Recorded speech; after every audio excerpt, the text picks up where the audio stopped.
garçons, j'espère que vous allez bien. Aujourd'hui, on se retrouve sur ma chaîne pour aborder un sujet très sensible, cellulite. Oui, non, parce que toutes les filles quasiment ont de la cellulite et fait pas genre, ah non, moi, ma copine, elle a pas de cellulite. Bam. Alors ouais, ben, comme toutes les filles, j'ai eu de la cellulite. Alors des fois, quand je sors un petit peu de ma routine, ben, malheureusement, elle revient. Mais j'ai des trucs infaillibles pour la faire disparaître vite fait bien fait, que je vais te partager dans cette vidéo. Alors déjà, boire, c'est carrément primordial. Alors attends, je t'ai sorti ma super bouteille Vos. Donc boire est absolument primordial pour éviter la rétention d'eau. Donc quand on fait du sport, c'est au moins du 3 litres d'eau par jour. Donc ça fait combien ça? Ça fait 800 millilitres. En gros, faut en boire 4. En fait, moins on boit, plus on retient l'eau, comme les chameaux, tu vois, c'est génial. Et après, tu fais de la rétention d'eau. On peut évidemment l'agrémenter avec du citron, enfin des choses comme ça pour essayer de varier un petit peu, se faire des infusions, des boissons chaudes, etc. Alors après, concernant les boissons chaudes,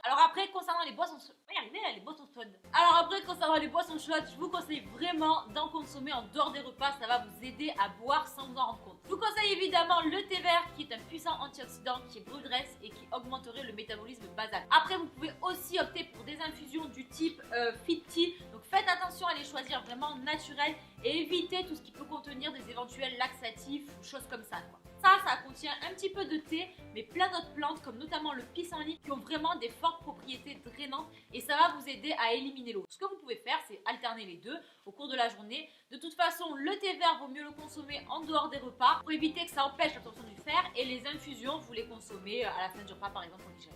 Alors ensuite, mon meilleur conseil contre la cellulite, c'est de faire du sport évidemment. Et quel sport? La muscu! Non, pas possible. Alors pourquoi la muscu? Donc déjà, la muscu, ça va vous muscler. Et en développant votre masse musculaire, vous allez augmenter votre métabolisme basal. Vous allez donc brûler plus de graisse au repos. Et en brûlant les graisses, vous allez faire disparaître votre cellulite. De toute façon, il n'y a qu'à regarder les fit girls là. Elles sont pas toutes hyper sèches, genre je vais faire une compète, tu vois. Et pourtant, il n'y en a pas une qui a un brin de cellulite. La muscu, je vous le jure, c'est efficace. Donc là, je vous colle une petite photo de fit girl. Voilà, c'est pour illustrer les propos. Et comme ça, les mecs viendront pas me dire, écoute, ici, tu penses qu'au fil sur ta chaîne, voilà. Il y en a pour tout le monde.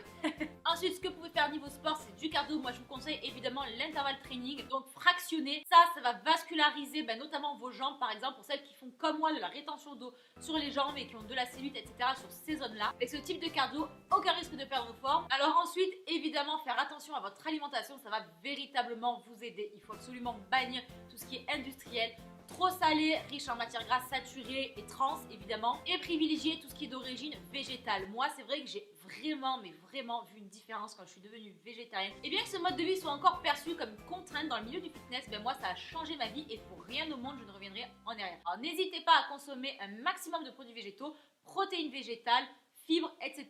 et vous allez voir la différence sur votre corps. Le dernier conseil que je peux vous donner, c'est tout ce qui est massage. Alors les massages, ça va pas faire la différence du jour au lendemain. Néanmoins, masser les zones qui ont tendance à faire de la rétention d'eau ou de la cellulite, ça va vous aider à réactiver la circulation sanguine dans ces zones-là et donc à faire partir la cellulite. Soit vous le faites à la main façon palpé roulé, soit vous utilisez des accessoires, donc il y en a une multitude. Moi, celui que j'aime bien, c'est les ventouses. Il faut faire attention quand même, faut pas y aller trop fort. Après, vous avez des rouleaux aussi, voilà, vous passez le rouleau, ça vous aspire la peau, etc. Vous pouvez utiliser ce genre de truc tout simplement parce que c'est plus pratique et c'est moins fatigant. Voilà. Moi, ce que j'utilise avec, c'est l'huile Coco Slim, donc c'est l'huile de chez Hello Body. Elles sont super bon et en fait, comme elle est suffisamment grasse, ça permet de pouvoir masser longtemps et pas se faire mal. Ça, c'est le petit plus. Voilà, quand on a le temps, moi, je reconnais que j'adore les effets, mais c'est vrai que je prends trop rarement, malheureusement, le temps de le faire. Je le fais quand je suis vraiment motivée, avec le boulot et tout, c'est pas toujours évident parce qu'évidemment, il faut être régulier. Donc en gros, pour faire disparaître la cellulite, ça ne va pas venir du jour au lendemain, mais si vous instaurez une bonne diète, que vous mangez bien équilibré, que vous faites du sport, que vous buvez suffisamment et que vous accentuez un petit peu les effets de tout ça avec quelques massages, vous allez forcément voir des résultats. Mais n'oubliez pas, c'est pas en restant assis sur ses fesses qu'on arrive à les muscler et en faire partir la cellulite. On se motive et on lâche rien. Quant à moi les filles et les garçons, je vous retrouve dans quelques jours pour une nouvelle vidéo fitness sur ma chaîne. En attendant, on se retrouve sur les réseaux sociaux. Je vous fais plein de gros bisous, à très vite.